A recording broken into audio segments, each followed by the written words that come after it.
আসসালামু আলাইকুম প্রিয় শিক্ষার্থীবৃন্দ, সাহিত্য ক্লাসে সবাইকে স্বাগত জানাচ্ছি।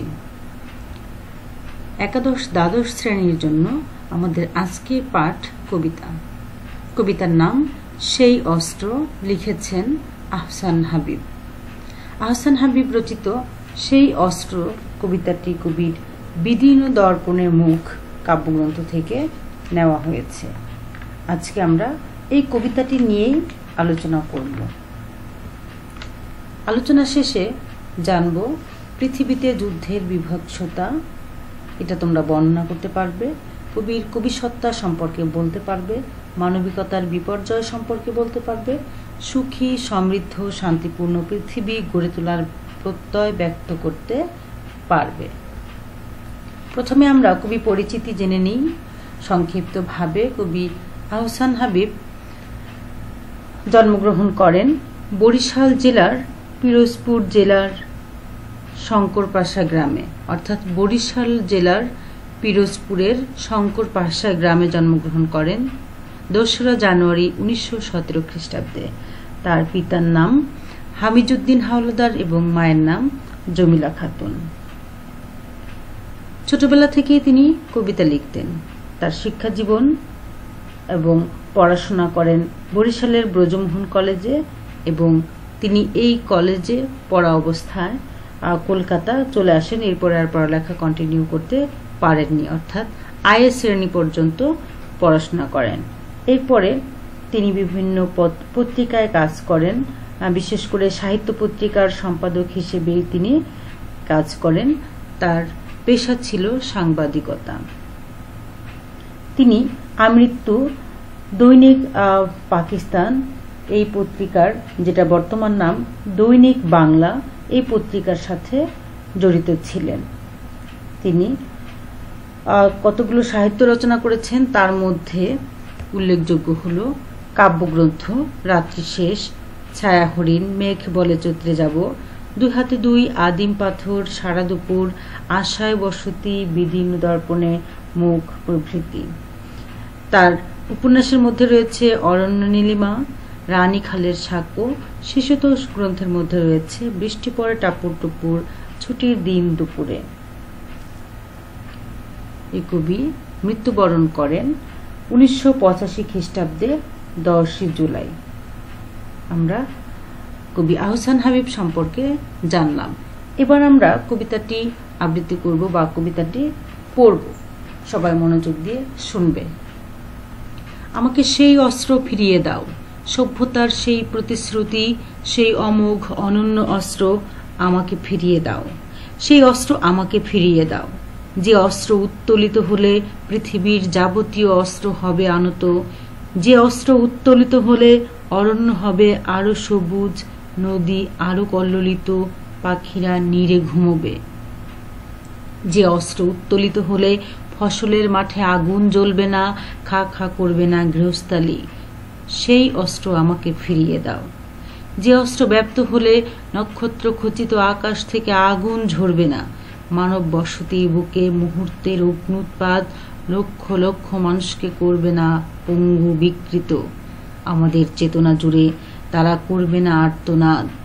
সেই অস্ত্র উত্তোলিত হলে বার বার বিধ্বস্ত হবে না ট্রয় নগরী, আমি সেই অবিনাশী অস্ত্রের প্রত্যাশী, যে ঘৃণা বিদ্বেষ অহংকার এবং জাত্যভিমানকে করে বার বার পরাজিত, যে অস্ত্র আধিপত্যের লোভকে করে নিশ্চিহ্ন, যে অস্ত্র মানুষকে বিচ্ছিন্ন করে না, করে সমাবিষ্ট, সেই অমোঘ অস্ত্র ভালোবাসা পৃথিবীতে ব্যক্ত করো। সেই অস্ত্র, এই কবিতাটি কবি আহসান হাবিব মানবিকতা এবং মানুষের মধ্যে ভেদাভেদ ভুলে গিয়ে, মানুষের মাঝে হিংসা বিদ্বেষ ভুলে গিয়ে সমাজে সুখ শান্তি সমৃদ্ধি প্রতিষ্ঠার জন্য ভালোবাসা নামক অস্ত্রের কথা বলেছেন। মানুষ সমাজে এই ভালোবাসা নামক মহান অস্ত্রের মাধ্যমে সুন্দর একটি সমৃদ্ধশালী সমাজ গড়ে তোলার আহ্বান করেছেন। তিনি সেই ভালোবাসা নামক অস্ত্রকে ফিরিয়ে দিতে বলেছেন। যেখানে থাকবে না কোনো হানাহানি, মারামারি, হিংসা, বিদ্বেষ, ঈর্ষা, দম্ভ। সবাই সমবেত হবে, একত্রিত হয়ে ভালোবাসার চাদরে মোড়ায় রাখবে সবকিছু এবং পৃথিবীকে একটি সুন্দর এবং আদর্শ জায়গা করে গড়ে তুলবে। পৃথিবীতে বিরাজ করবে শান্তি, ভালোবাসার মাধ্যমে পৃথিবীটাকে জয় করবে, পৃথিবীতে শান্তি ফিরিয়ে আসবে। পৃথিবীতে থাকবে না কোনো ধ্বংস, পৃথিবীতে থাকবে না কোনো অস্ত্র, শুধু থাকবে ভালোবাসা। ভালোবাসা দিয়ে বিশ্বটাকে জয় করার দৃঢ় প্রত্যয় ব্যক্ত করেছেন কবি এই কবিতার মাধ্যমে। কবিতার বিশ্লেষণ আমরা যদি পড়ি তাহলে দেখব, আমাকে সেই অস্ত্র ফিরিয়ে দাও, সভ্যতার সেই প্রতিশ্রুতি, সেই অমোঘ অনন্য অস্ত্র আমাকে ফিরিয়ে দাও, সেই অস্ত্র আমাকে ফিরিয়ে দাও। কবি এখানে এমন এক অস্ত্রের কথা বলেছেন যার মাধ্যমে শান্তিপূর্ণ সুন্দর সভ্যতা গড়ে তোলা সম্ভব। পৃথিবীতে তিলে তিলে গড়ে উঠেছে কত সভ্যতা, ভালোবাসা এবং শান্তির অস্ত্র দিয়েই কবি এই সভ্যতাকে গড়ে তোলার আশাবাদ ব্যক্ত করেছেন। তার মনে একটাই আকাঙ্ক্ষা, তিনি এমন একটা অস্ত্র চান, সেই অস্ত্র দিয়ে নতুন সভ্যতা, শান্তির একটা সম্ভাবনাময় সার্থক সমাজ, রাষ্ট্র, পৃথিবী গড়ে তুলতে চান, যেখানে থাকবে শুধু শান্তি, যেখানে মানুষ শান্তিতে বসবাস করবে। এমন এক অস্ত্র, যে অস্ত্র পারে পৃথিবীকে শান্তিময় করে গড়ে তুলতে। যে অস্ত্র উত্তোলিত হলে পৃথিবীর যাবতীয় অস্ত্র হবে আনত, যে অস্ত্র উত্তোলিত হলে পৃথিবীর যাবতীয় অস্ত্র হবে আনত। এখানে এমন এক অস্ত্রের কথা বলা হয়েছে যে অস্ত্র থাকলে পৃথিবীর অন্য কোনো অস্ত্র কাজ করবে না। এখানে দুই ধরনের অস্ত্রের কথা বলা হয়েছে। যে অস্ত্র উত্তোলিত হলে, এটা হচ্ছে ভালোবাসা নামক অমোঘ অস্ত্র, সেটা যদি থাকে, সেটা যদি প্রতিষ্ঠা করা সম্ভব হয়, সেটা যদি থাকে, তাহলে পৃথিবীর যাবতীয় অস্ত্র হবে আনত। এই অস্ত্র, পৃথিবীর যাবতীয় অস্ত্র বলতে এখানে হচ্ছে মরণাস্ত্র, ক্ষেপণাস্ত্র, এগুলোকে বোঝানো হয়েছে। এই পারমাণবিক অস্ত্র যেটা ধ্বংসলীলা ডেকে আনে, যে পারমাণবিক অস্ত্র কোনো ভালো কিছু আনতে পারে না, যেটা শুধু ধ্বংসলীলা সংগঠিত করে, যেটা মানুষের মধ্যে বিভীষিকাময় পরিস্থিতির সৃষ্টি করে, সেই অস্ত্র দমন করা সম্ভব ভালোবাসা নামক অস্ত্র দিয়ে। যুদ্ধ নয়, শান্তি চাই। যুদ্ধ কোনো সুখ বা শান্তি সমৃদ্ধি এনে দিতে পারে না, ভালো কিছু করতে পারে না। ভালোবাসা দিয়েই পৃথিবীটাকে জয় করা সম্ভব, ভালোবাসা দিয়েই সুন্দর সভ্যতা, আগামী সুন্দর দিন গড়ে তোলা সম্ভব।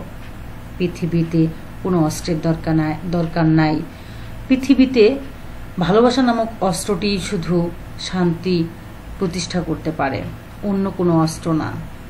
অন্য কোনো অস্ত্র পৃথিবীতে থাকলে সেই পৃথিবীর পরিবেশ বিভীষিকাময় হবে, মানুষের মধ্যে অশান্তি বিরাজ করবে। এই অস্ত্র চায় না।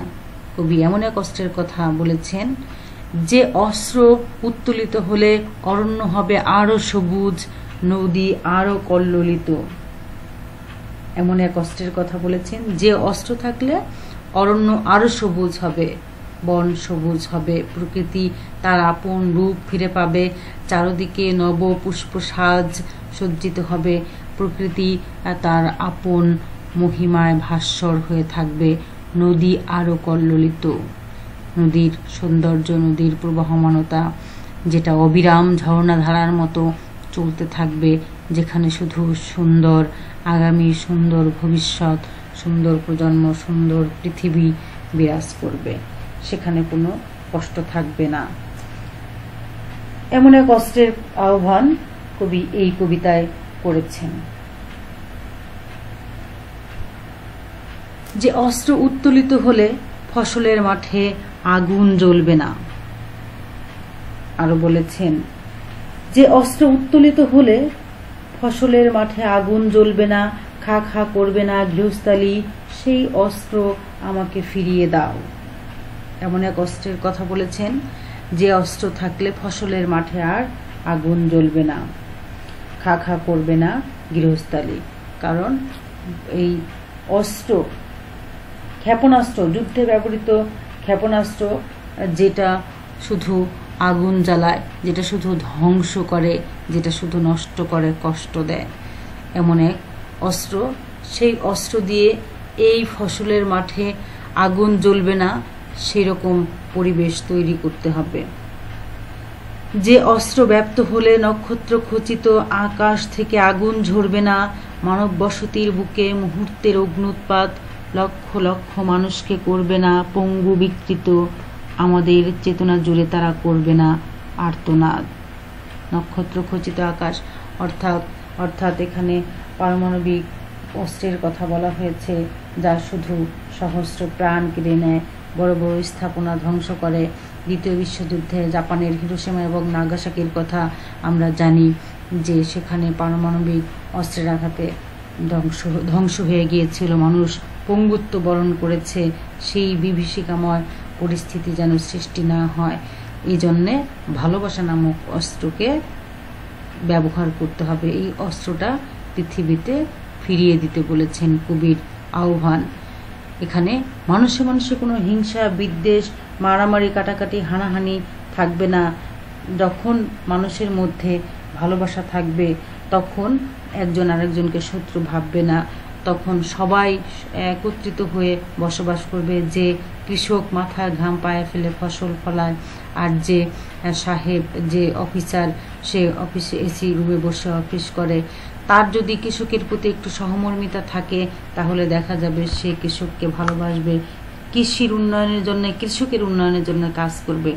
এইভাবে আমাদের সমাজের প্রতিটা শ্রেণীর মানুষ যখন কাঁধে কাঁধ মিলিয়ে একে অন্যের দুঃখ বুঝবে, একে অন্যের বিপদে এগিয়ে আসবে, একে অন্যের সাহায্য সহযোগিতা করবে, তখনই একে অন্যের মধ্যে ভালোবাসা প্রকাশ পাবে, ভালোবাসা জন্মাবে, আর তখনই সুন্দর আগামী, সুন্দর ভবিষ্যৎ, সুন্দর পৃথিবী গড়ে উঠবে। একমাত্র ভালোবাসার মাধ্যমেই এটা সম্ভব। সেই অস্ত্র, যে অস্ত্র উত্তোলিত হলে বারবার বিধ্বস্ত হবে না ট্রয় নগরী। আমি সেই অবিনাশী অস্ত্রের প্রত্যাশী যে ঘৃণা বিদ্বেষ অহংকার এবং জাত্যাভিমানকে করে বারবার পরাজিত। এখানে বলা হয়েছে যে জাত্যাভিমান অর্থাৎ যাত্রে যাত্রে যে হিংসা বিদ্বেষের বশবর্তী হয়ে মানুষ যুদ্ধে লিপ্ত হয়, হত্যা খুন করে। ইতিহাসে ট্রয় নগরী ধ্বংস হয়ে গিয়েছে, হিরোশিমা নাগাসাকি ধ্বংস হয়ে গিয়েছে। এখানে জার্মানের হিটলারের আর মুসোলিনির যে যুদ্ধ, সেই যুদ্ধের কথা বলা হয়েছে। যুদ্ধ কখনো শান্তি আনতে পারে না, যুদ্ধ সব সময় ধ্বংস ডেকে আনে।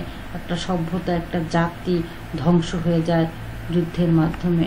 ইতিহাসে এরকম অনেক সভ্যতা আছে যেগুলো ধ্বংস হয়ে গিয়েছে শুধু এই অস্ত্রের ঝনঝনানিতে, সেই যুদ্ধের কারণে।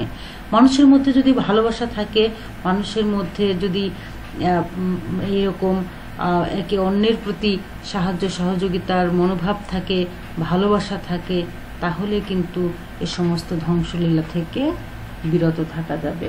আর কবি এই আকাঙ্ক্ষা থেকেই এই কবিতাটি লিখেছেন এবং সেই অস্ত্রের কথা বলেছেন যে অস্ত্র উত্তোলিত হলে এরকম বিধ্বস্ত হবে না ট্রয় নগরী। এইরকম একটা সুন্দর পরিবেশ আমরা গড়ে তুলতে পারবো, সুন্দর পৃথিবী গড়ে তুলতে পারবো ভালোবাসা নামক অস্ত্র দিয়ে। এই ভালোবাসাকে জাগ্রত করতে হবে। মানুষের মনোভাব, মানবিকতা, মানবতা বোধ থাকতে হবে, যেটা একমাত্র মানুষের হৃদয় দিয়ে ভালোবাসার মাধ্যমেই বোঝা সম্ভব। যে অস্ত্র আধিপত্যের লোভকে করে নিশ্চিহ্ন, যে অস্ত্র মানুষকে বিচ্ছিন্ন করে না, করে সমাবিষ্ট, সেই অমোঘ অস্ত্র ভালোবাসা পৃথিবীতে ব্যক্ত করো। ব্যাপ্ত মানে হচ্ছে প্রসারিত। এখানে সমাবিষ্ট করে, সমাবিষ্ট যে অস্ত্র আধিপত্যের লোভকে করে নিশ্চিহ্ন, অর্থাৎ মানুষের মধ্যে যদি ভালোবাসা থাকে, আন্তরিকতা থাকে, মানবতা বোধ থাকে, মানুষের প্রতি তার দরদ থাকে, ভালোবাসা থাকে, তাহলে তার মধ্যে কোনো আধিপত্যের লোভ থাকবে না, কোনো গৌরব থাকবে না, হিংসা থাকবে না। তখন মানুষে মানুষে কোনো বিচ্ছিন্নতা থাকবে না, সবাই একত্রিত হয়ে বসবাস করবে, একত্রিত হয়ে একে অন্যের কাজে সহযোগিতা করবে, সাহায্যের হাত বাড়িয়ে দিবে। এইভাবে ভালোবাসার মাধ্যমে পৃথিবীটা সুন্দর হয়ে উঠবে। কবি সেই অমোঘ অস্ত্র, যে অস্ত্রের মাধ্যমে পৃথিবীর যাবতীয় অশান্তি, যুদ্ধ, এই হিংসা, বিদ্বেষ, ভেদাভেদ দূর করা সম্ভব হবে। মানুষে মানুষে কোনো বিচ্ছেদ থাকবে না, মানুষে মানুষে কোনো ভেদাভেদ থাকবে না, যেখানে অস্ত্রের ঝনঝনানি থাকবে না, যেখানে মানুষ শান্তিতে বসবাস করতে পারবে। সেই শান্তি প্রতিষ্ঠার জন্য চাই একটা অস্ত্র, সেটা হচ্ছে ভালোবাসা। সেই ভালোবাসা নামক অস্ত্রটা পৃথিবীতে ব্যক্ত করতে হবে, এটাই হচ্ছে কবির প্রত্যাশা। এই কবিতায় কবি এই কামনার মাধ্যমেই কবিতাটি শেষ করেছেন। তাহলে আমরা দেখলাম কবিতাটিতে কবি কি বলতে চেয়েছেন। এরপর পাঠ পরিচিতি একটু সংক্ষিপ্তভাবে চোখ বুলিয়ে নিই। সেই অস্ত্র কবিতাটি আহসান হাবীবের বিখ্যাত কাব্যগ্রন্থ বিদীর্ণ দর্পণে মুখ, এইটা থেকে সংকলন করা হয়েছে। সেই অস্ত্র কবিতায় কবির একমাত্র প্রত্যাশা ভালোবাসা নামের মহান অস্ত্রকে পুনরায় এই মানব সমাজে ফিরে পাওয়া। এই কবিতাটি শান্তিপ্রিয় পৃথিবীবাসীর জন্য এক চিরায়ত প্রার্থনা সঙ্গীত। সেই অস্ত্র কবিতার গঠনগত বিশেষত্ব হল কবিতার অনড়ম্বর সহজ গতিময়তা। কবিতায় কবি ব্যবহার করেননি কোনো ভারী শব্দ। সেই অস্ত্র কবিতাটি অন্তমিলহীন অক্ষরবৃত্ত ছন্দে রচিত। আচ্ছা, এখানে গুরুত্বপূর্ণ কিছু ইনফরমেশন আছে তোমাদের, যেটা পরীক্ষায় আসতে পারে। সেই অস্ত্র কবিতাটি কোন কাব্যগ্রন্থ থেকে সংকলন করা হয়েছে, অথবা থাকতে পারে সেই অস্ত্র কবিতাটি কোন ছন্দে রচিত। 3 প্রকার ছন্দ আমরা বাংলা সাহিত্যে ব্যবহার করে থাকি। একটা হচ্ছে মাত্রাবৃত্ত, আরেকটা হচ্ছে স্বরবৃত্ত, আরেকটা হচ্ছে অক্ষরবৃত্ত। অক্ষরবৃত্ত ছন্দ যেটার মধ্যে কোনো অন্তমিল থাকবে না, যেটা গদ্য ছন্দে রচিত, এই কবিতাই হচ্ছে অক্ষরবৃত্ত ছন্দে রচিত। যাই হোক, তোমরা এই তথ্যগুলো মনে রাখার চেষ্টা করবে। এরপরে কয়েকটা প্রশ্ন আছে, আমরা একটু দেখি। কবি আহসান হাবীব কোন কলেজে অধ্যয়ন করেছেন? বরিশালের ব্রজমোহন কলেজে। সেই অস্ত্র ব্যপ্ত হলে কোথায় অগ্নুৎপাত হবে না? সেই অস্ত্র ব্যপ্ত হলে পৃথিবীতে মানব বসতির বুকে অগ্নুৎপাত হবে না। এরপরে মুহূর্তের অগ্নুৎপাত লাখ লাখ মানুষকে কি করে দেয়? পঙ্গু, বিকৃত করে দেয়। জ্ঞানমূলক প্রশ্ন আমরা দেখলাম। এরপরে কিছু অনুধাবন প্রশ্ন আছে। সভ্যতার সেই প্রতিশ্রুতি বলতে কি বোঝানো হয়েছে ব্যাখ্যা করো। লক্ষ লক্ষ মানুষকে করবে না পঙ্গু, বিকৃত উক্তিটি দ্বারা যা বোঝানো হয়েছে আমি ব্যাখ্যা করেছি কবিতায়। তোমরা তোমাদের মতো গুছিয়ে লিখবে। আমাকে সেই অস্ত্র ফিরিয়ে দাও, কবি কেন এই কথা বলেছেন? অনুধাবনমূলক প্রশ্নের উত্তর যখন লিখবে তখন অবশ্যই তোমরা প্রথমে একটা বাক্যে, একটা লাইনে জ্ঞানের উত্তরটা লিখবে প্রশ্ন থেকে। এরপরে প্রশ্নটার উক্তি বা প্রশ্নের যেটা আছে প্রশ্নটা ব্যাখ্যা বিশ্লেষণ করে লিখবে। এরপরে তোমাদের এখানে একটি সৃজনশীল প্রশ্ন দেওয়া আছে, সেটা হচ্ছে ফিলিস্তিনের পশ্চিম তীরবর্তী রামাল্লার বিলিম গ্রামের এক নারী ইসরায়েল ফিলিস্তিন যুদ্ধে ব্যবহৃত গ্রেনেডের খোল ব্যবহার করে তা দিয়ে ফুল চাষ করে সাজিয়ে তুলেছেন নিজের বাগান।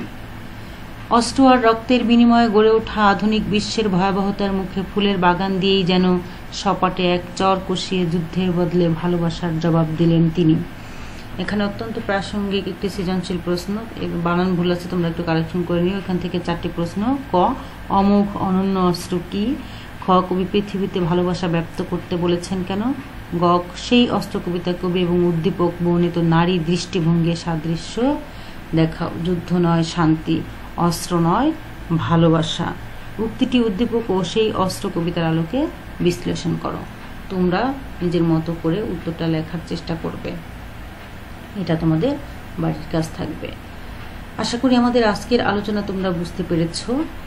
সবাইকে ধন্যবাদ জানিয়ে আজকের ক্লাস এখানে শেষ করছি। সবাই ভালো থাকো। আল্লাহ হাফেজ।